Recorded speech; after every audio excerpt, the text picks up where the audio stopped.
Good evening, I'm Father Russ Carmichael, and this is Street Talk.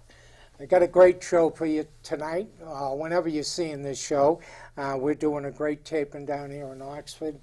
I have, of course, across from me always the biggest troublemaker in the whole state of Connecticut, Dominic Cotton, our front man for Street Talk, who gets us all our guests, and I got a great guest. Okay, that's running for office down here, Sean Ronin. Okay, good to have you on here, Thank Sean. You, Father. Okay, good morning, Dominic. It's going to be a good morning. Actually, we're out here in the morning. I want to say hello to all our people who've supported us across the state, and a lot of you know that Dominic. I wouldn't be doing this show if it wasn't for Dominic. Dominic is the person that reaches across the aisle. Most of you all know I'm a down and dirty, far-left Democrat, and you know, Dominic reaches across the aisle to our friends on the Republican side and all over the state. And if it wasn't for Dominic, what we call the head of the spear for Street Talk, we wouldn't be doing a lot of these shows. And our shows are informative. Okay, that's what they're supposed to be about.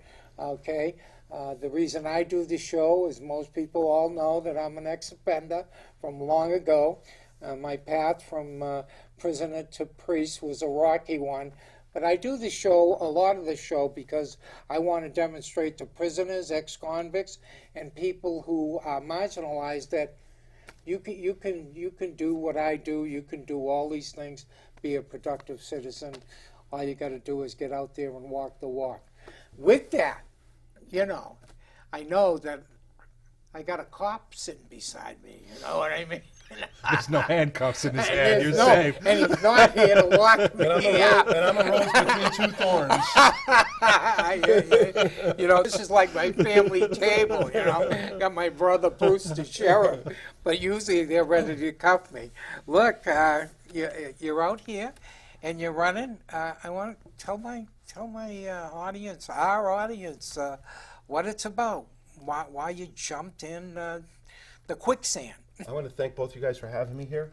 I live in West Haven. I raised my family there. You mentioned earlier, I've been a Bridgeport police officer. February will be 20 years, so I'm coming up on 20 years. I enjoy my work. I enjoy helping people. I'm an Army veteran. I served in the Persian Gulf. I got out and raised my family, and I got involved in politics probably around 2007. I ran for city council in West Haven, and I was elected to 2 terms in my 9th district, and then I was elected to a councilman at large, and then I returned back to being a 9th district councilman again.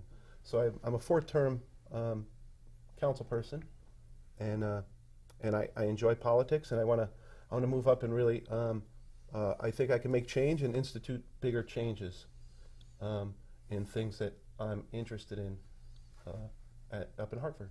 Well, you're the majority leader over in West Haven. Yes, right? I am. Yes, thank you.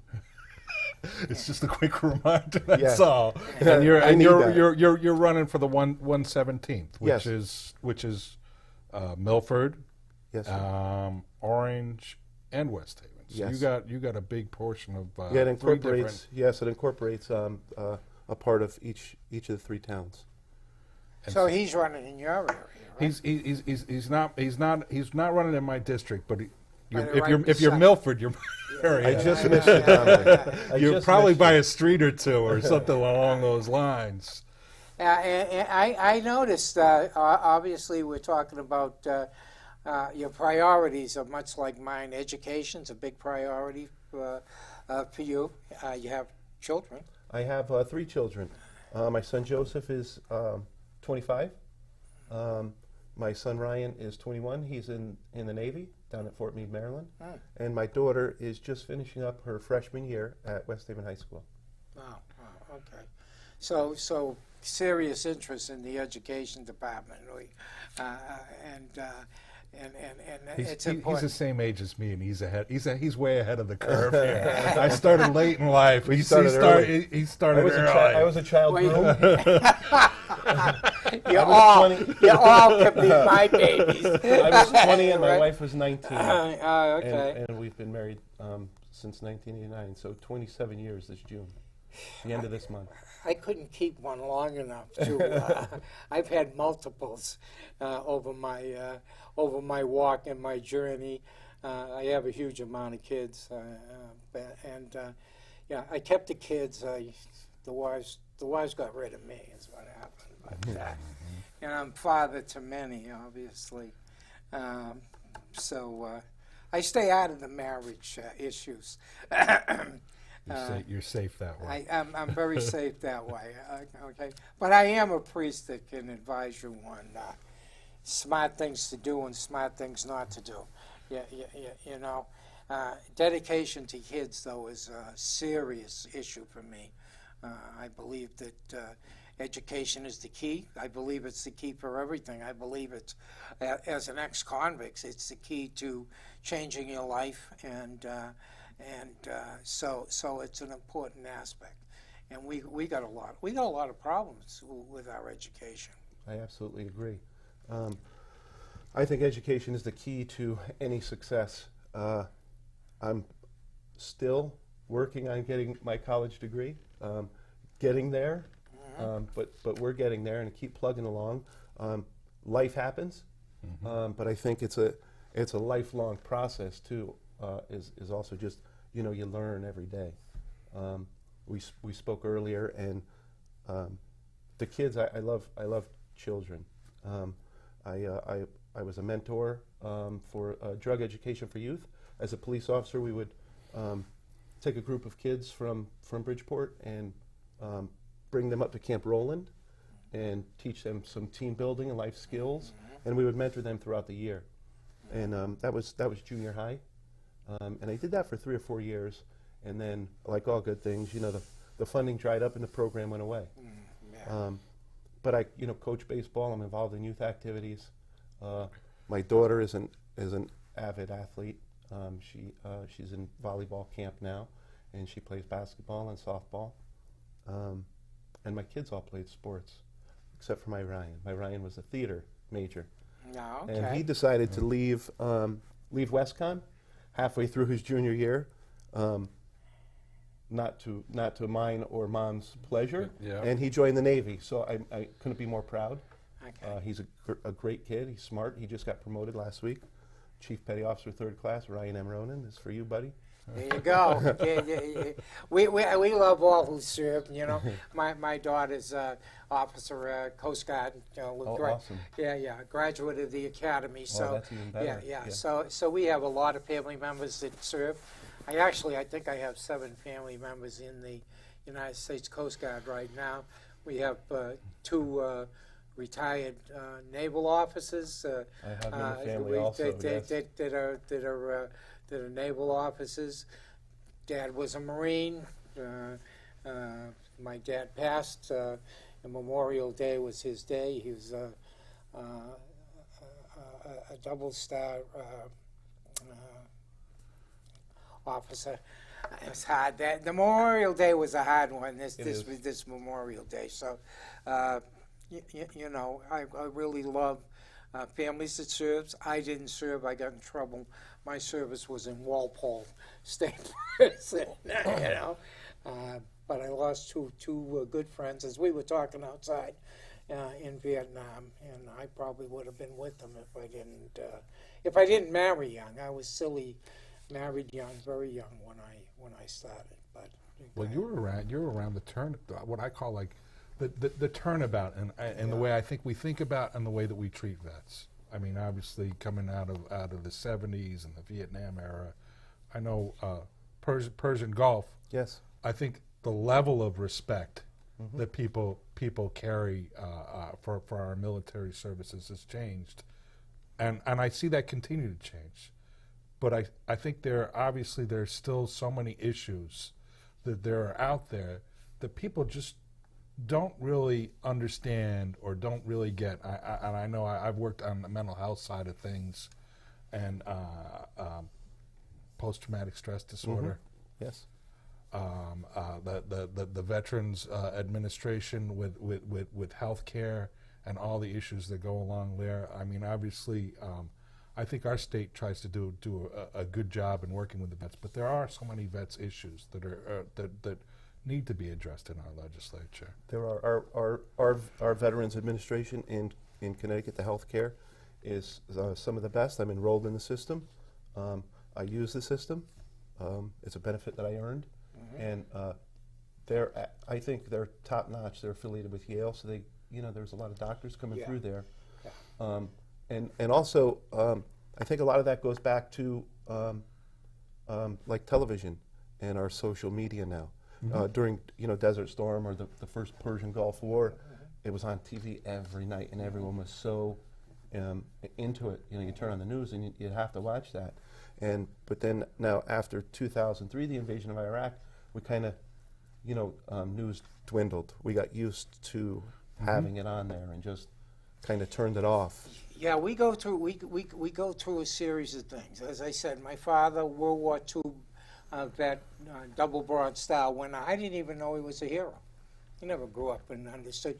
But vets were treated with dignity coming out of that. Then we had Korea, the unrecognized war. Right, yep. People don't even know what happened. We also got away from the whole a shared sacrifice in World War II. Right. And then in Vietnam, people got Now draft deferments. Oh yeah, that was and they different. They didn't have to serve. That's right, and the controversy was a horrible situation, and our vets coming home were treated with no respect. Right. And that was really a horrible story. I mean, if you come out of a working class community, it was different because all the kids went from that. Right. But if you had any kind of money, your kids went to college, Right. and they got draft deferments, and they were able to, I call it cheating on the draft, or they left and went to care. Very, very bad time. Then we started to recognize this is the wrong thing. We got rid of the draft. Yes. We got rid of the draft so that those who serve because they want to serve. But that's, I'm still bothered with that. I believe we should do at least 2 years of some kind of service to our country. Oh, I love that, Father. I really believe that. I do too. If you don't want to go in the military, then you got to go Peace Corps, like Kennedy said, or something like that. I think that is it should be mandatory. But we have a big burden. A burden is set on a small number of people who want to serve. My daughter wants to serve. A lot of family members of mine serve. But, I want to see somebody else having to do at least 2 years to the country. I do it. too. I do it I at always said that. 73 I years always old. thought- I do it. I always thought that also. Yeah. And even coming out of high school, or maybe you wait until you're 21, but you have to do 2 years of. And I don't mean to say national service or you're forced to. Whatever. But there's people on the Appalachian Trail that there's adults that can't read. You're right. There's kids that go hungry. Yeah, There's not a reason that should happen in America. That's exactly right. So I like that. If we're talking about veterans and the military and stuff. But those are the kind of things I like. And I was going to say the big thing that's come out of this war is certainly something that we advocate highly for. We deal with brain injury, and obviously I think that's the poster of between PTS, post-traumatic stress disorder, and brain injury coming. A lot of the people coming out of that because of the IEDs and the house-to-house conflict that's happening in Afghanistan and Iraq. Those are the people that are coming back. I know PLR is doing a fundraiser for a gentleman that I believe came back from the Afghan war. I did just hear that. Yes. Yep. And they're going out and they're trying to get money together so that they can build him a ramp for his house and help change his house. I mean, that's a lot of what we look at, not just for the community at large, but there's a large veterans population that's coming back with brain injury. Oh yeah, well. And there's not a lot of understanding of how that works because Exactly everybody's right. different. But Connecticut has been in the front line. I made disagree a little bit with Sean about the Veterans Administration here in Connecticut. Part of it is really, really good. It's been my experience. Your experience, Yes, which sir. is where I love, and I like to hear that. We've had homeless vets, Yes. so we've moved to have legislation, no homeless vets anymore. Yes. And Connecticut's moved very heavily on that, and I think they're almost got that down. The other thing was the mental part that Dominic's talking about. Back about 8 years ago, we've been, our Veterans Administration really moved with programs trying to deal with that. Ahead of most of the Veterans Administrations around the country. We had great doctors here that were trying to deal with that, but it's a very difficult issue. So in some areas, it's, it's hard. It's like any big administration. There are veterans aren't scientific experiments. Exactly right. But through the veterans being at the forefront of certain issues, field medicine. We used to not have ambulances that were on the road. Right. But in Vietnam, that all changed with a field medic. Right. And they came back and they said, if we get this crucial 30 minutes or hour and we treat trauma, then the patient has a bigger survivability rate. Exactly right. But it's also, there's issues with TBI and PTSD that they go beyond the veteran also. Right. My niece was a gymnast and she suffered a concussion. I'm a police officer. I was in a car accident and had a mild TBI. I was out of work for 2.5 months and was treated for post-concussion syndrome. So it's difficult during those 2.5 months when the doctor says, "Hey, don't look at the computer, don't look at the TV. Read until you get a headache, and then you have to rest." Yeah, then you got to rest. So it was 2.5 months of not really doing anything. Yeah. But through the Veterans Administration, they're at the forefront of all these programs, so it only benefits the general population. I was lucky enough to work with it back in 2000, and one of the things that they allowed us to do was to be able to go out of network, and I actually got services for people who were brain injured, and we went out of their network because at the time they didn't have it. It was before all the wars and everything else started up. So, that was there is a willingness to be able to create within the system. Absolutely, and I think that's important. even on that end. I say that's why education is a lifelong experience. If we always did things the same way, we'd never grow and never change for the better. Exactly. And that gets us to, we know Sean's on the veteran stuff, and that's huge. Then we're dealing with at the State House level and everything else like that. Another one of your priorities is financial responsibility. Yes, sir. We talk about all these programs and stuff, even with education. And education is good. Father's 73, still going to school. So, yes, sir. So don't... he still tries to school me, too. But, all these things cost money. Yes. So we're talking... I know that's one of your priorities, and I don't know where you're going to get the money, but we're dealing with that in Hartford, right? I think we have some great programs and great state employees, and I think to say you want to help an issue, opioid abuse, the epidemic that we're having right now.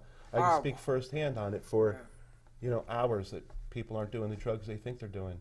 And I'm not condoning, hardcore drug use, but I'm just saying that people are sick and they need help. Right. And you don't say, we want help, and pass legislation, and then cut mental health and addiction services. This morning I just saw that, the headline. I think they cut 73 more jobs from mental health and addiction services. So on one hand, you can't say we support it, and on the other we're cutting programs. Like I said, I think we have more. We have great state employees, great programs in the state, and we privatize out, which I'm not sure is the best thing. We can save a lot of money because we have the people and the resources that could do the job. Yeah. I of course, I'm not in favor of privatization. Okay, I believe things that our state and the government should take care of, they should take care of. I don't believe you take and you outsource that. Initially, it looks like it doesn't cost you a lot of money and you're saving money. But my experience over 55, almost 60 years is when you do that, it's going to cost you more money in the end. I absolutely agree with you. Okay, it's absolute. What you do is you tear down a system, you give it to the private structure. They save you some money for 2 years. As soon as you've destroyed your system, they go up on all the money. They got you trapped. Now you can't do the finances required to rebuild your system and take it back from them. It's a trap. I call it the mafia trap. It's what I was taught when I was very young. Okay, that's exactly what you do. You hook the person, you look like it's good, and then you rip them off. And that's what I think privatization does in a lot of things. Not everything, No, but I agree. in many, many, many things, like road building, stuff like that. We should have had our own. I watched it happen in Newton, Massachusetts, what it did to the Newton local government over years. So that's where I am. The drug thing, it's the worst thing I've ever seen in my life, both in prison, in the street, gang wars. I've never seen so many people dying so fast as this is happening. I just, I don't know what to do. I wasn't into drugs. I have associates that were and are kind of experts in the field, but it's a horror. It's a horror. And It is, I agree. you're I a see it police firsthand. officer. Yes, you do too. I talk to parents, I talk to the kids. It's absolutely an epidemic. And the drugs that they think they're doing, they're not doing. It's all fentanyl overdoses, which is 50 times more powerful, they say, Exactly. than heroin. Exactly. So, people are normally doing, 1 bag of drugs a day. Well, they do 1 bag of fentanyl, and they die because it's 50 times stronger. It's unbelievable. Again, I don't understand it. I don't. We've had great strides there also, because Well, we there's, got we the have the Narcan. the And our Narcan, fire and department carries that in Bridgeport. The police don't have it yet. Okay. But the fire department does, and the fire department has had several saves by using the Narcan. My problem with you is, and I know you know what I'm I going know to say, exactly. right? Yeah.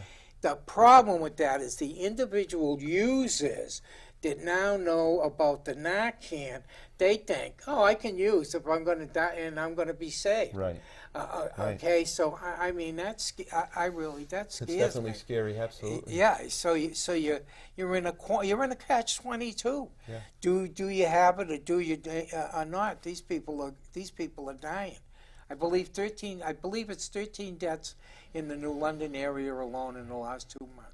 13 in 2 months. It just seems like over the last probably 3-4 years, it's just exponential. It has been. It's unbelievable. Yeah. New Hampshire. Who could imagine New Hampshire, the major problem in the whole country?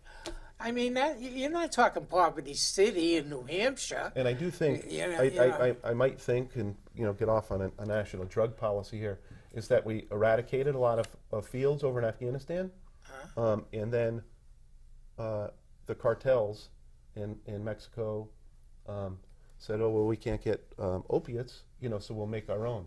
And fentanyl is manufactured. So they're sending it over, and they've lost a lot of money to the marijuana trade because it's been legalized in some areas.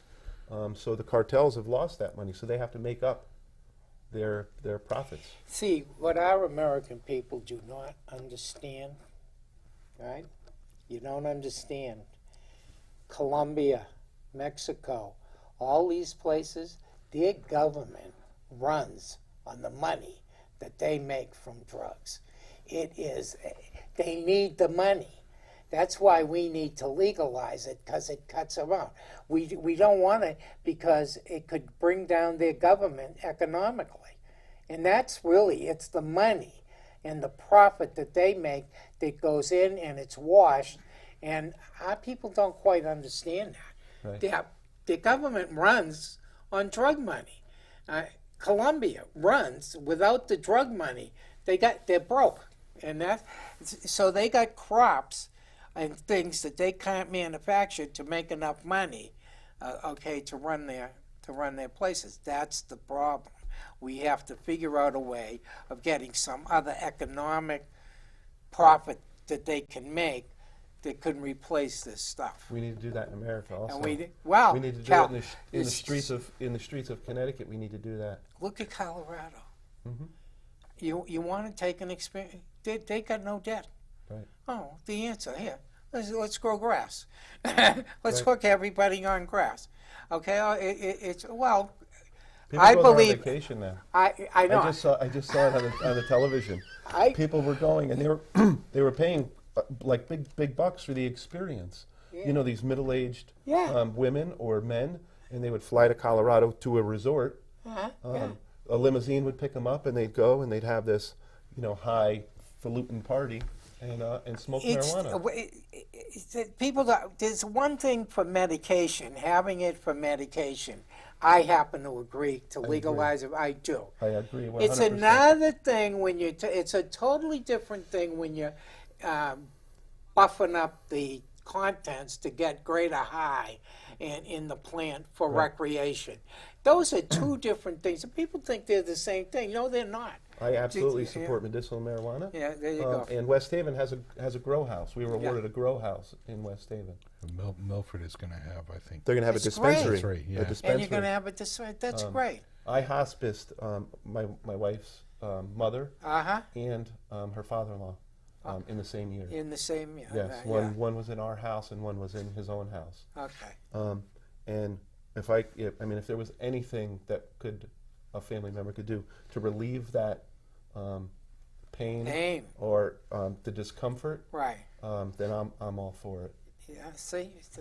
Well, I think It's the other common the other big one is people who have seizures, and I know somebody right now who's a friend of ours who has brain injury, Right. and that's had uncontrollable seizures, and they're going to try this avenue to see if that works. If it If that helps. does, It's great. it's I it's agree. a medicine. It's It's, a a cure. medicine. It's a cure. It's something that's there Exactly. to be able to help. Yeah. Got to be careful. One of my doctors wants to put me on that stuff. Forget it. Okay. Get your anger down, Father. So, yeah. So, I'd rather get red. Thank you very much. I think some people like to see you pissed off every once in a while, so you flip out. That's all. I'll take my scotch. Thank you very much. Okay, but. And it's not for everyone, but it could be an alternative. Exactly. And who knows? I say, if I could have done anything to relieve their pain or discomfort, but they may have been of the mindset that I'm not smoking They're pot. not gonna or I'm do- not they- doing. they- I'm not eating a pot brownie. I'm not doing it. Well, It's, see, I have a mindset like that. I'd rather have I'll have a shot of scotch or something like that because, and again, that's conditioning, education, and stuff like that. That mindset though kept me. I agree even that it in should the be an back. alternative. Yeah. I agree that it should be an alternative. I seriously believe. I've read enough about it. I've seen how it works with people who have needed it and were able to get it, and God bless them. But that's another. Well, I mean, what you're talking about is I know your district is more residential. Yes. Yep. But being a Bridgeport cop, you understand all walks of life absolutely. that are coming Absolutely. into this, and And being in that urban environment, there's Right. a lot of state services that are there. Right. Yeah. So in Bridgeport, we deal with a lot of mental health issues, Right. a lot of family issues, Right. and of course, the kids, the youth. Yeah. Exactly. he's well rounded. Oh Oh boy. yeah. Well, No, yeah, it's of course. important. You know what? Yeah. I think it's also just yeah. it's always been a reflection from my parents is those that have share, Right. and that's the way I was brought up is see. have a little compassion for people, a little empathy, Right. because no sooner can you be on top of the world that you could be on the bottom of the That you bottom could- of the bottom of the heap also. right away, right? You know, with exactly. everything piled up on top of you. Exactly. So we know we were talking about money and programs and stuff with jobs. Okay, I want to get to jobs. What do you see for jobs? You're in an area that has got some interesting things. How's that, all right? We do. Being on the council and working with Mayor Ed O'Brien, the mayor of West Haven. West Haven's doing some great things. I'm proud that I've been allowed to be a part of that. I always say sometimes you surround yourself with good people and good things happen. In West Haven we have the Atwood project, which was they're building down UNH. Which is going to be mixed use with loft-style apartments to kind of target the college fellows and graduate students, and then mixed use on the bottom, stores, coffee shops, and then we have the Haven Mall, which is the first phase is a 65-store high-end retail center. It's 140 million. Where's that going in? On Water Street. First Avenue and Water Street, down by the old Bilko, or what Hallex is. Hallex. Oh, okay. I'll I know plug that. for Yep. Jack Fast. I miss it Fast. But he's going to relocate because it's right in that area. So it's a 65-store, $120 million retail mall outside. During construction, it's going to provide 800 construction jobs. And afterwards, they estimate 1,200 jobs, 800 full-time, 400 part-time. So that's a huge boom for the region. You're going to have supportive services there, Right, everything right, else like absolutely, that. of course. Around the economic development. A lot of people don't understand economic development either. I know everybody wonders, how does Father know all this? Because when he was talks to guys like me. That's right. And bad guys are always trying to weigh in to make money. If it's all about money and economics, and that's what you want. I mean, that's what promotes a city. That's what makes a great lifestyle for everybody around you. Brings in new brain power, everything. Right. Again, I want to segue. We talk about technical development. In the technical area, that should have some impact on that in that area too, right? I would. We just got the train station up and running, so I think they're going to try to do, if you target the millennials, they don't seem to, and this isn't me, this is because my son's millennial, but this is what they say. They don't want to be tied down to a job. They leave their job after 4 or 5 years and move on to their next job.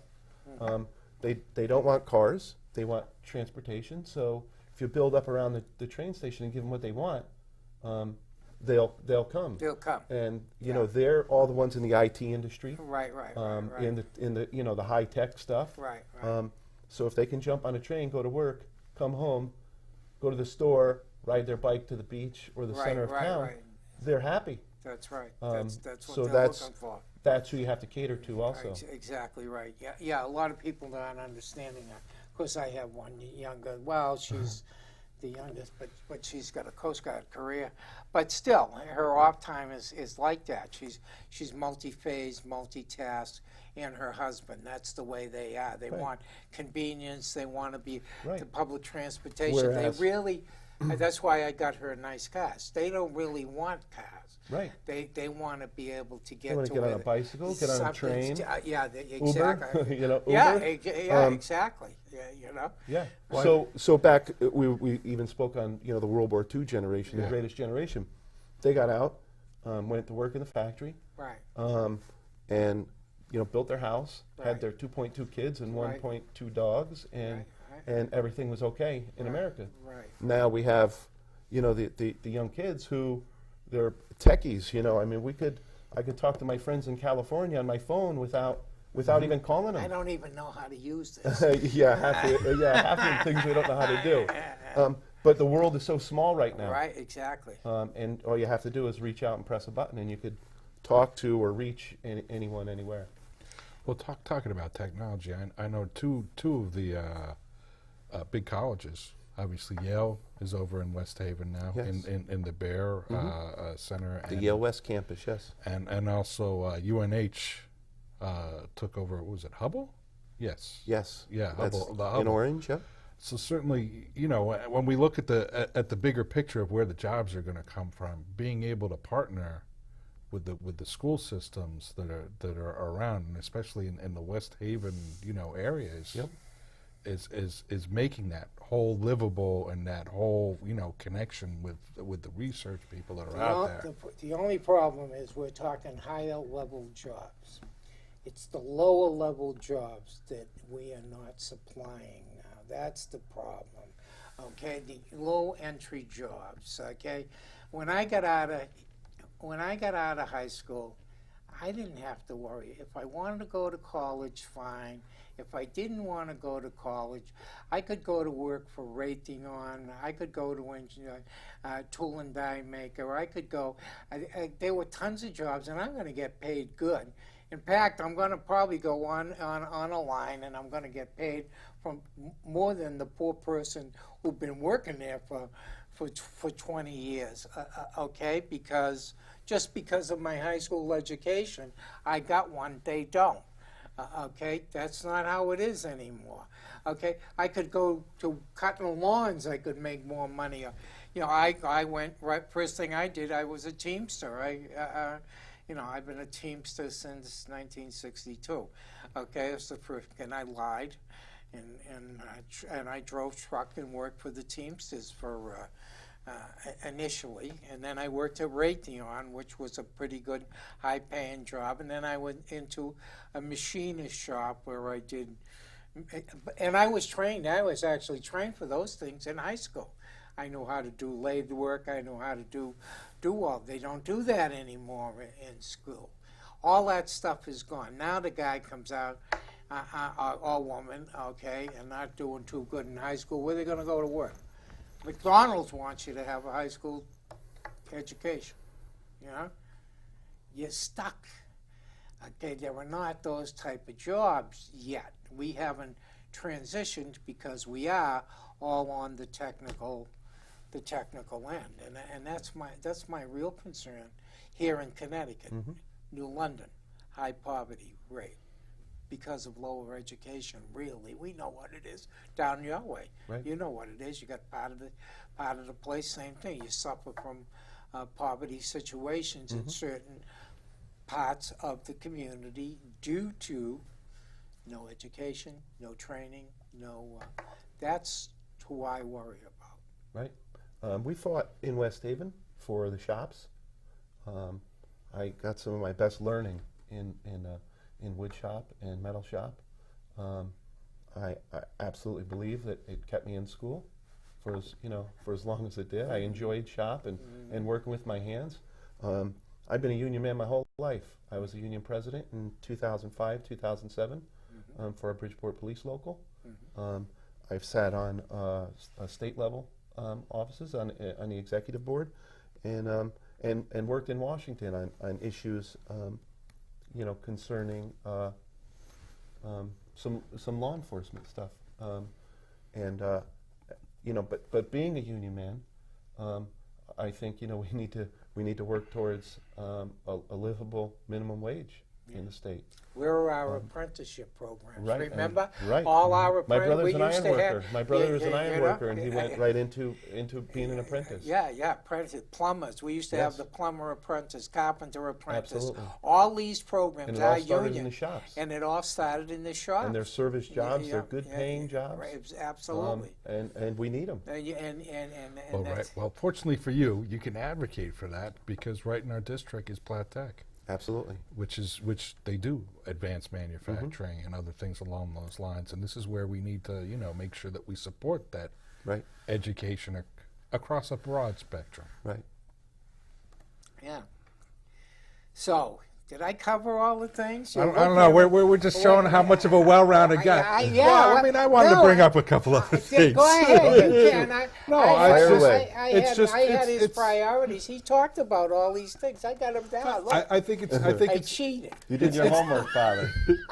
it's the experience that you Right. bring in as a council person and as the majority leader, you know what it's like to have to deal with budgets.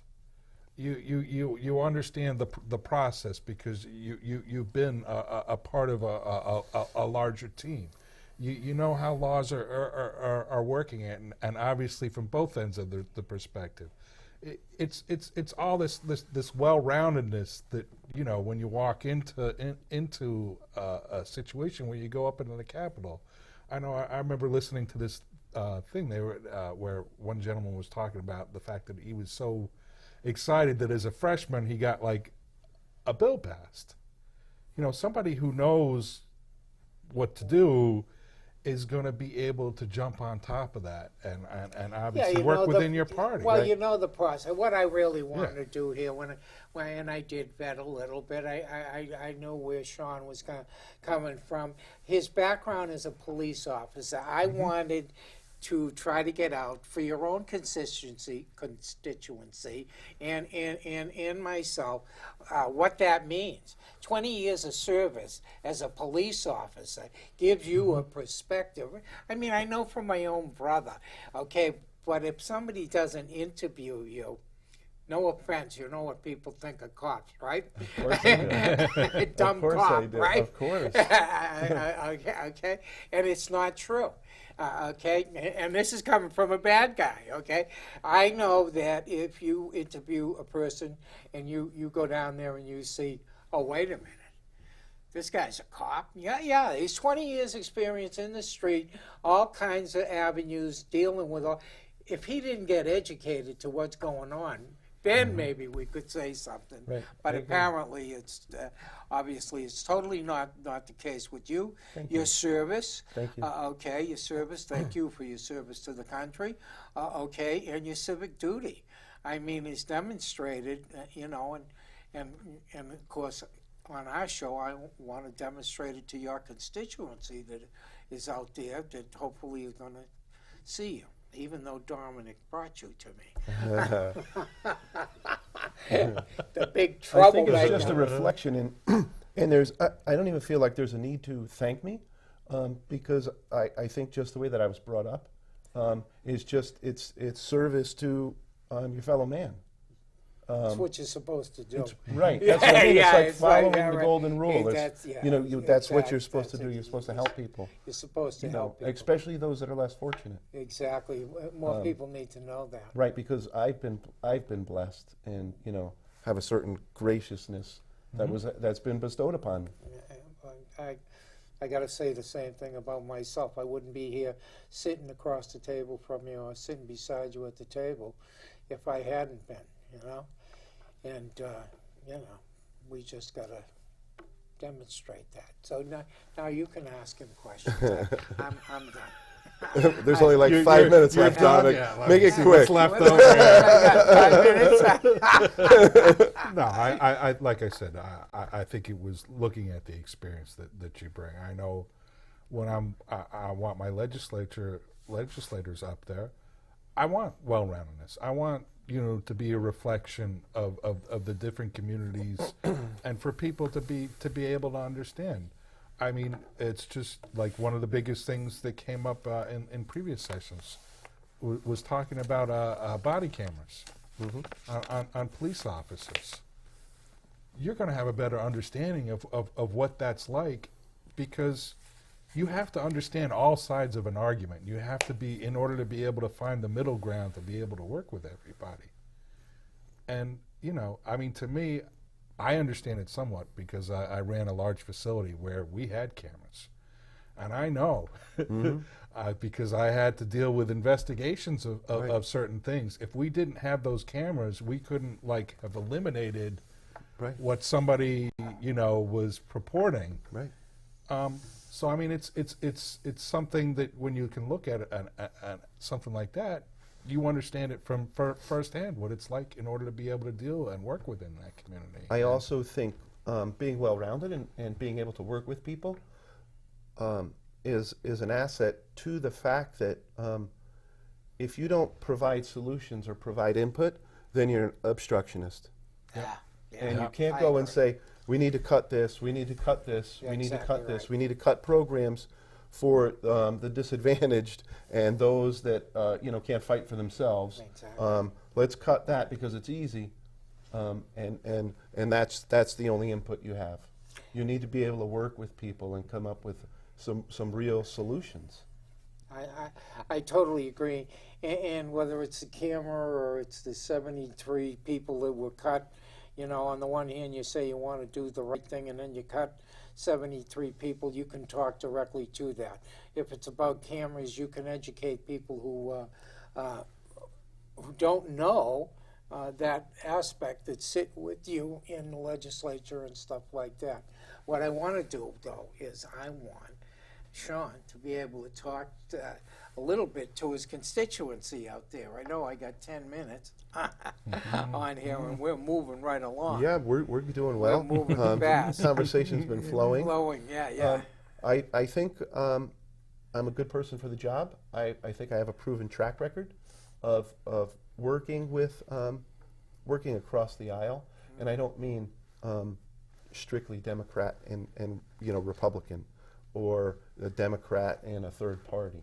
I'm talking about being a person and working with other people. With other people, Whether they're program directors or citizens that come and need something resolved, or different administrators.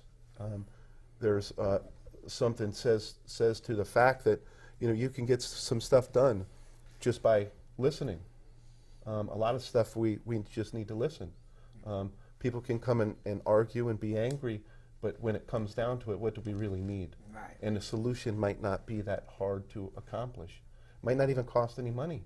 Mm-hmm. People we come know across all about that, don't we? right. People come across and we can't do that program. We can't make that happen without even hearing it, Right. or they hear it without listening.